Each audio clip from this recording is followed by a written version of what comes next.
श्री गणेशाय नमः। ओम नमस्तस्यै नमस्तस्यै नमस्तस्यै नमो नमः। नमस्तस्यै नमस्तस्यै नमस्तस्यै नमो नमः। या देवी सर्वभूते शक्तिरूपे संस्थिता नमस्तस्यै नमस्तस्यै नमस्तस्यै नमो नमः। श्रीमद् भागवत पुराण कथा प्रथम स्कंद पहला अध्याय। नमस्कार दोस्तों, यदि आप हमारे चैनल पे न्यू हैं तो चैनल को शेयर सब्सक्राइब करना ना भूलें। इस श्रीमद् भागवत पुराण कथा का कितना पुण्य और कितना प्रताप है। अगर आप इस कथा को सुन रहे हैं तो सहसा ही आप इसके बारे में जरूर जानते होंगे। फिर भी हम इसके बारे में आपको बताते चलते हैं कि जो भी व्यक्ति नियमित रूप से भगवत पुराण की कथा सुनता है उसके पितृ तर जाते हैं, पितृ दोष तत्काल खत्म हो जाता है और उसके पितृ जहां भी होते हैं वहां से उसको बहुत सारा आशीर्वाद देते हैं। कहते हैं जब भी कोई गर्भवती स्त्री भगवत पुराण की कथा सुनती है तो उसके कोख में स्वयं भगवान श्री हरि जन्म लेते हैं और उसके समस्त पापों को नष्ट कर देते हैं और उसका वर्चस्व पूरे समाज में प्रताप बढ़ा देते हैं। भगवत पुराण की कथा का एक लेख यह भी है कि जो भी व्यक्ति पूरे मन से श्रद्धा से इस कथा को सुनता है या लोगों को सुनाता है उसके समस्त पाप तत्काल ही नष्ट हो जाते हैं और श्री हरि की कृपा से वह जितने भी भोग विलास इस धरती पे है उनको भोगता हुआ स्वर्ग की यात्रा करता है। आइए अब हम भगवत पुराण की कथा का प्रारंभ करते हैं। ओम गणेशाय नमः। श्री सूत जी शौनक ऋषियों का प्रश्न और मंगलाचरण। जिसे इस जगत की सृष्टि स्थिति और प्रलय होते हैं क्योंकि वह सभी श्रौत पदार्थों में अनुगत हैं और असत्य पदार्थों से पृथक जड़ नहीं, चेतन नहीं, परतंत्र है। वह स्वयं प्रकाश जो ब्रह्मा अथवा हिरण्यगर्भ नहीं है, परंतु उन्हें अपने संकल्प से ही जिसने इस वेद ज्ञान का दान किया, जिसके संबंध में बड़े बड़े विद्वान भी मोहित हो जाते हैं। जैसे तेजोमय सूर्य रश्मियों में जल का जल में, स्थल का स्थल में जल का भ्रम होता है, वैसे ही जिसमें यह त्रिगुणमय जागृत स्वप्न सुषुप्त स्वरूपा सृष्टि मिथ्या होने पर भी अधिष्ठा सत्ता से सत्वत प्रतीत हो रही है, उसी अपनी स्वयं प्रकाश ज्योति से सर्वदा और सर्वदा माया से और माया का कार्य से पूर्णता मुक्ति रखने वाले परम सत्य स्वरूप परमात्मा का हम ध्यान करते हैं। महामुनि व्यासदेव के द्वारा निर्मित इस श्रीमद् भागवत महापुराण में मोक्ष पर्यंत फल की कामना से रहित परम धर्म का निरूपण करने वाले इसमें शुद्ध अंतःकरण सत्पुरुषों के जानने योग्य उस वास्तविक वस्तु का परमात्मा का निरूपण हुआ है जो तीनों तपों को जड़ से नाश करने वाला और परम कल्याण देने वाला है। कथा प्रारंभ। एक बार भगवान विष्णु एवं देवताओं के परम पुण्यमय श्री नैमिषारण्य में शौनक ऋषियों ने भगवत प्राप्ति की इच्छा से सहस्त्र वर्षों में पूरे होने वाले एक महान यज्ञ का अनुष्ठान किया। एक दिन उन लोगों ने प्रातःकाल अग्निहोत्र आदि नित्य कृत्यों से निवृत्त होकर सूत जी का प्रश्न किया और उन्हें ऊंचे आसन पर बैठाकर बड़े आदर से यह प्रश्न किया। ऋषियों ने कहा, सूत जी आप निष्पाप हैं। आपने समस्त इतिहास और पुराण धर्म शास्त्रों का विधि पूर्वक अध्ययन किया तथा उनकी भली भांति व्याख्या भी की। वेद वेताओं ने श्रेष्ठ भगवान नारायण एवं भगवान के सद्गुण निर्गुण स्वरूप को जानने वाले दूसरे मुनियों ने जो कुछ जाना है, जिन्हें उन विषयों का ज्ञान है, वह सब आप वास्तविक रूप में जानते हैं। आपका हृदय बड़ा ही सरल और शुद्ध है, इसी से आप उनकी कृपा और अनुग्रह के पात्र हुए। गुरुजन, आपने प्रेमी शिष्यों को गुप्त से गुप्त बात भी बता दी। आयुष्मान, आप कृपा करके यह बतलाइए कि उन सब शास्त्रों पुराणों और गुरुजनों के उपदेशों में कलयुगी जीवों के परम कल्याण का सहज साधन आपने क्या निश्चय किया। आप संत समाज के भूषण हैं।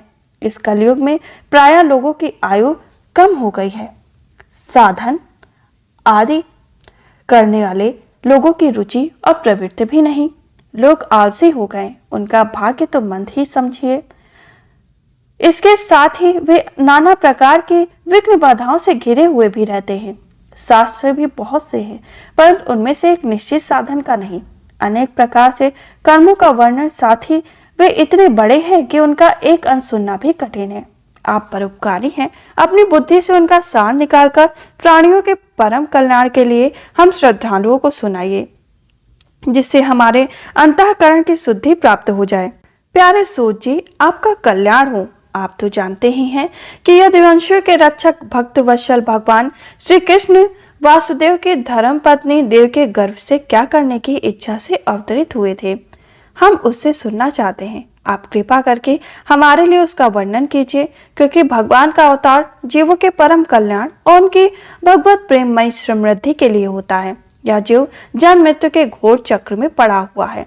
इस स्थिति में यदि वह कभी भी भगवान के मंगलमय नाम का उच्चारण कर ले तो उसी क्षण उससे मुक्त हो जाएगा, क्योंकि स्वयं भय तो भी भगवान से डरता रहता है। सोची, परम विरक्त और परम शांत मुनिजन भगवान के श्री चरण कमलों की शरण में ही रहते हैं। अतएव उनके स्पर्श मात्र से संसार के जीव तुरंत पवित्र हो जाते हैं। इधर गंगा जी के जल का बहुत दिनों तक सेवन किया जाए तब कहीं पवित्रता प्राप्त होती है। ऐसे पूर्ण आत्मा एवं भक्ति जिनकी लीलाओं का गान करते रहते हैं, उन भगवान का कलमहारी पवित्र यश भला आत्मशुद्धि की इच्छा वाला ऐसा कौन सा मनुष्य होगा जो श्रवण नहीं करेगा। वे लीलाएं से ही अवतरण धारण करते हैं। नारद जी महात्माओं ने उनके उदार कर्मों का गान किया।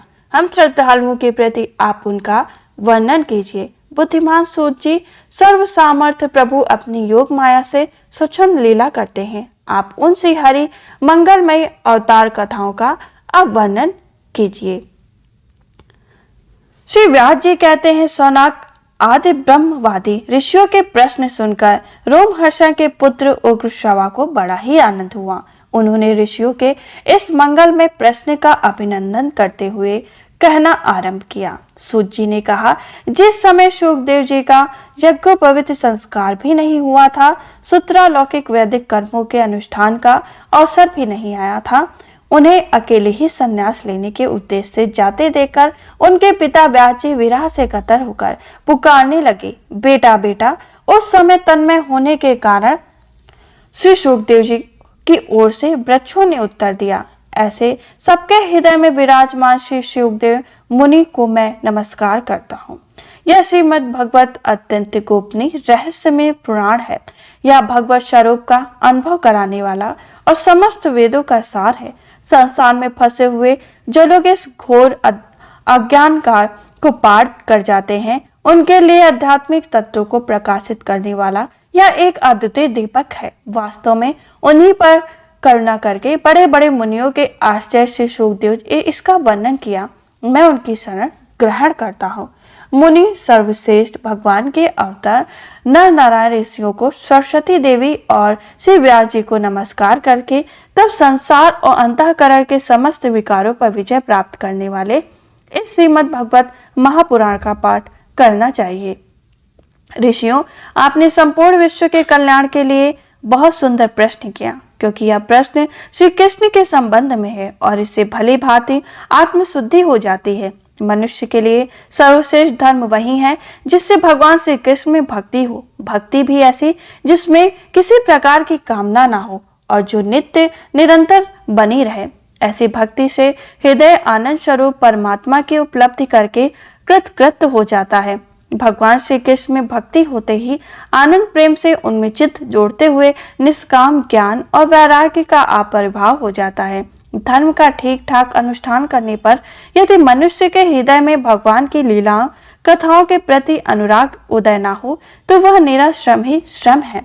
धर्म का फल मोक्ष उसकी सर्वथकता का अर्थ प्राप्ति में नहीं, अर्थ केवल धर्म के लिए है, भोग विलास उसका फल नहीं। इसलिए कभी भी भोग विलास के लिए किसी कथा को श्रद्धा ना करें। आपको जब भी कोई कथा पढ़ें उसके लिए भगवान की प्राप्ति, भगवत प्राप्ति के लिए ही कथा पढ़ें। श्री सूत जी कहते हैं, सृष्टि के आदि में भगवान ने लोगों के निर्माण की इच्छा की। इच्छा होते ही उन्होंने महत्व आदि से निष्फल पुरुषार्थ ग्रहण किया। उसमें 10 इंद्रिय, 1 मन और 5 भूत थी। ये 16 कलाएं थी। उन्होंने कारण जल में शयन करते हुए जब योग निद्रा विस्तार किया तब उनके नाभि सरोवर में एक कमल प्रकट हुआ। उस कमल से प्रजापति के आदिपति ब्रह्मा उत्पन्न हुए। विराट के अंग प्रत्यंग में ही समस्त लोकों की कल्पना की गई। वह भगवान का विशुद्ध स्वतः श्रेष्ठ रूप था। योगी लोग दिव्य दृष्टि से भगवान के उस स्वरूप का दर्शन करते हैं। भगवान का रूप हजारों पैर, जांघें, भुजाएं और मुखों के कारण अत्यंत विलक्षण, उसमें सहस्त्र सिर और हजारों कान थे, हजारों आंखें, हजारों नासिकाएं और हजारों मुकुट, वस्त्र और कुंडल आदि आभूषण वह उत्साहित हो रहे थे। भगवान का यह स्वरूप अत्यंत ही शोभनीय और कल्याणकारी लग रहा था। जिस स्वरूप का दर्शन मात्र से ही समस्त पाप नष्ट हो जाए, ऐसा दर्शन पाने के लिए सभी देवी देवता एवं संत तरसा करते थे। इसके भी बहुत पीछे जब कलयुग का अंत समूह होगा तब राजा लोग प्रायः लुटेरे हो जाएंगे। जगत के रक्षक भगवान विष्णु यश नामक ब्राह्मण के घर कलिक के रूप में अवतरित होंगे। शौनक ऋषियों जैसे अगाध सरोवर से हजारों छोटे छोटे नाले निकलते हैं, वैसे ही सत्यनिधि भगवान श्री हरि के असंख्य अवतार होंगे। ऋषि, मनु, देवता, प्रजापति, मनुपुत्र और जितने भी महान शक्तिशाली वे सबके संग भगवान के ही अंश हैं। ये सब अवतार तो भगवान के अंश अवतार अथवा कलंतर, परंतु भगवान श्री कृष्ण तो स्वयं ही भगवान हैं। दैत्यों के अत्याचार से व्याकुल हो उठे तब युग युग में अनेक रूप धारण करके भगवान उनकी रक्षा करने हर स्वरूप में इस धरती पर जन्म लेंगे। भगवान वेद व्यास ने यह वेदों के समान भगवान चरित्र से परिपूर्ण भगवत नाम का पुराण बनाया। उन्होंने इस सलाग्नी, कल्याणकारी और महान पुराणों को लोगों के परम कल्याण के लिए अपने आत्मज्ञानी शिरोमणि पुत्र को ग्रहण किया। इसमें सारे वेद और इतिहासों का सार संग्रह किया। श्री सुखदेव जी ने राजा परीक्षित से यह सुनाया। उस समय वे परम ऋषि से घिरे हुए अमरण आसन का व्रत लेकर गंगा जी के तट पर बैठे हुए थे। भगवान श्री कृष्ण जब धर्म ज्ञान आदि के साथ अपने परम धाम को पधार गए तब इस कलयुग में जो लोग अज्ञान रूपी अंधकार से अंधे हो रहे थे, उनके लिए यह पुराण रूपी सूर्य इस समय प्रकट हुआ। शौनक ऋषियों, जब महातेजस्वी श्री सुखदेव जी ने महाराज वहां इस पुराण की कथा कह रहे थे तब मैं भी वहां बैठा था। वहीं मैंने उनकी कृपापूर्ण अनुमति से इसका अध्ययन किया। मेरा जैसा अध्ययन है और मेरी बुद्धि ने जितना जिस प्रकार इसको ग्रहण किया उसी के अनुसार इसे मैं आप लोगों को सुनाऊंगा।